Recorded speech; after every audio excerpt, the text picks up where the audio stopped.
व्यक्ति बोलता हो वो जाति धर्म से दूर होने की कोशिश करता है, वो अपनी जाति बताने में भी शर्म महसूस करता है, क्योंकि वो हिंदुस्तानी है। मैं इनको हिंदुस्तानी, मनोज हिंदुस्तानी से के रूप में कहूं तो कुछ अतिशयोक्त नहीं होगा। तो अब सभी लोगों ने पहले बताया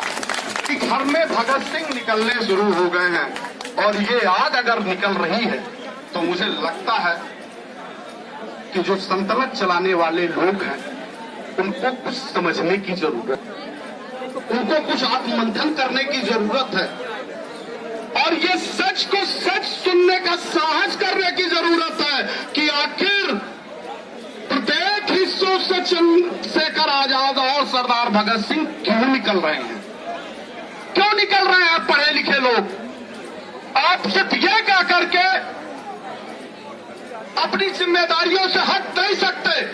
अपनी जवाबदेहियों से हट नहीं सकते कि लोगों ने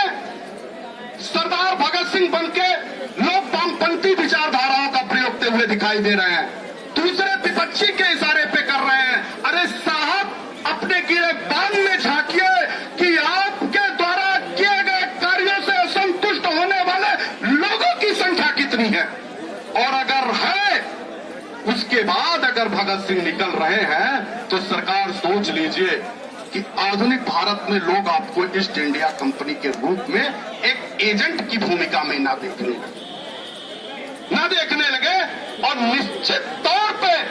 कुछ तो है जो गड़बड़ है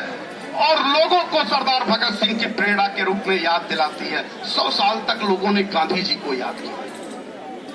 जनगण मन अधिनायक जय हे भारत भाग्य विधाता कहते हम लोगों को बीता है,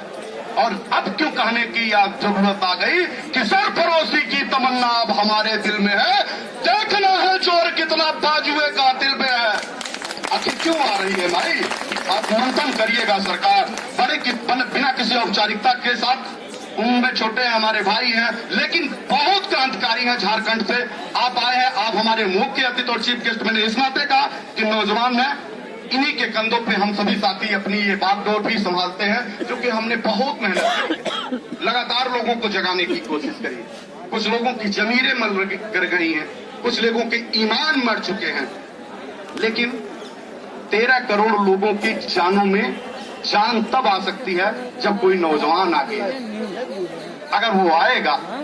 तो निश्चित तौर पे कोई इतिहास पुरुष बनता है। ऐसे ही तमाम इतिहास पुरुषों को हम लोग खोजते खोजते भाई मनोज जी के पास तक पहुंच गए हैं। मनोज हिंदुस्तानी यानी मनोज यादव जी के पास तक पहुंचे हैं। बिना किसी औपचारिकता से मंच पे आपका हार्दिक अभिनंदन और वंदन भी करते हैं। जोरदार तालियों के साथ आप सब ने उनका हार्दिक अभिनंदन और वंदन करें और किसी बिना औपचारिकता से